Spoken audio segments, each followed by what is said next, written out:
What's up, cool kids? FD White. Welcome back to the channel.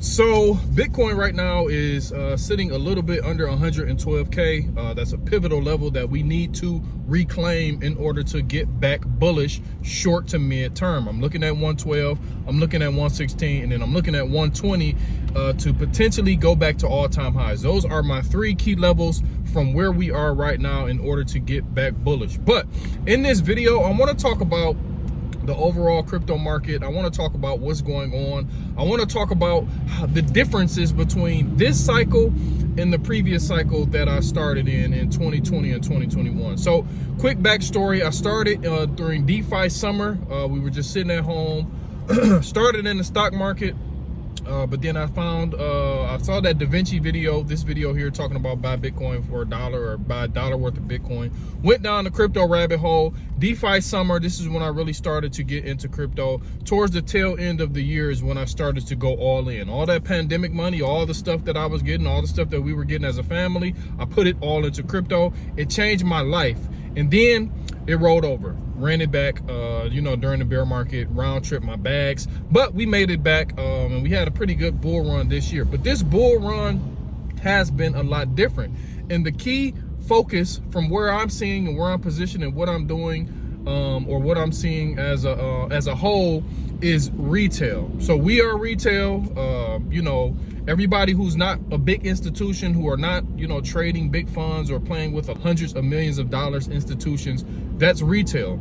But when I think of retail, I think of your barber, your auntie, your cousin, the dude outside the corner store talking about Bitcoin, talking about crypto.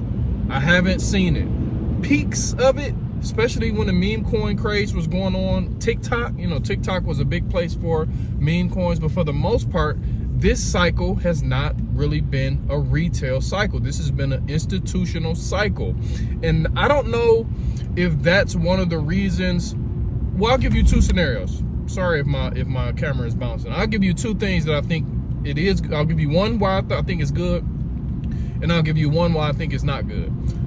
Let's start with the not good. So I don't think it's that good because I don't know if we're going to get some massive euphoric move. Like, we might get into some form of euphoria, but just a massive euphoric move into crypto or in crypto, and then a huge dump. And that goes into my next point, which is a good point, where we may not get that huge crash, because usually the huge crash comes because of that mass euphoria, because people are FOMOing at the top, and then the smart money, as they call them, dump. And then they take profits and they leave the little people like me and you, they leave them holding the bags. Then they get dumped on, and then they panic sell, and then this is what causes these 70, 80, 90% dips in crypto. So what am I looking at? I'm looking at Bitcoin to, yes, go up further from where we are, going towards the tail end of the year. That's my base case. But I'm also not looking for some massive dump. I'm not looking for some 80 to 90%. We didn't get 90. I think we got like 75 or 80% correction from last peak. I think it was 69 to 15.5. So not sure what the math is on that. But let's say we get to 150,000. Me personally, with retail not coming back, with retail interest not here, I don't think that dynamic will play out to where the mass euphoria comes in, everybody starts to FOMO at the top, and then boom, we get the institution selling, we get the big players selling, and then we get retail who got dumped on, panic selling, which causes those massive 70 to 80% dumps. With this being an institutional rally, I do think that this will be the least, and don't quote me on this, I'm just going off of what I think could happen. I think this may be the least drawdown that we have in a bear market, when we do get into a bear market, from peak to trough, from the top to the bottom, because institutions are here, because nation states are here, because strategic reserves are here. We have ETFs, even though ETFs, the actual sellers and buyers of the ETFs are customers, but I do think these instruments will have a higher ceiling for Bitcoin, and I don't know about altcoins, but definitely for Bitcoin. I think Bitcoin will not crash 80, 70, 80% in this next bear market. So however high we get, long story short, however high we get, I can see a 40 to 60% decrease from peak to trough in a bear market. So I'm just stacking Bitcoin, stacking Bitcoin, stacking Bitcoin. That's my #1 long-term hold. And I also talk about XRP.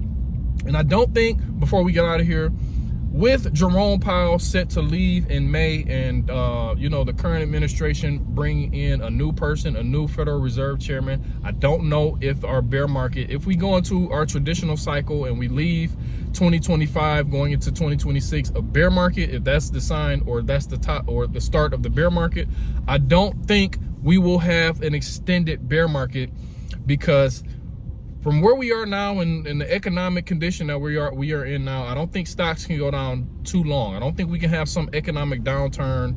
I don't think the current administration will let us have some long drawn out downturn. I think once Trump gets somebody in there who he wants, I think rates are going to be cut quicker. I think QE is going to be started. I think more and more different programs to add liquidity into the market is going to pop up, and that in turn will prop up assets. So I don't think, this is my new theory. This is my new theory, and this is the first time I've said this in length.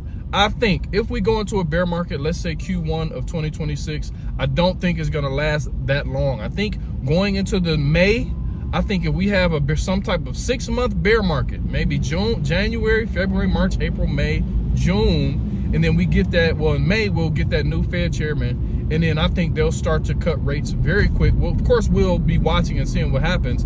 We're not going to front run anything for the most part. We'll see what happens, see who gets in, see if this is somebody who is very, very, very bend the knee type to Trump. If that's somebody who gets in, I think rates are going to be cut quick. I think inflation is going to ramp up tremendously over the next 6 to 12 months after that time, after May. I think assets are going to moon. So I think that would mark the end of a bear market if we go into a bear market. So I'm not a fortune teller. I can't tell what happens, but these are just my early morning thoughts as I go here. I'm going home and get back to the chart. So we'll see what happens, man. Let me know what you guys think about Bitcoin dropping from a high to low. How low do you think, what percentage drop do you think we'll get from high to low?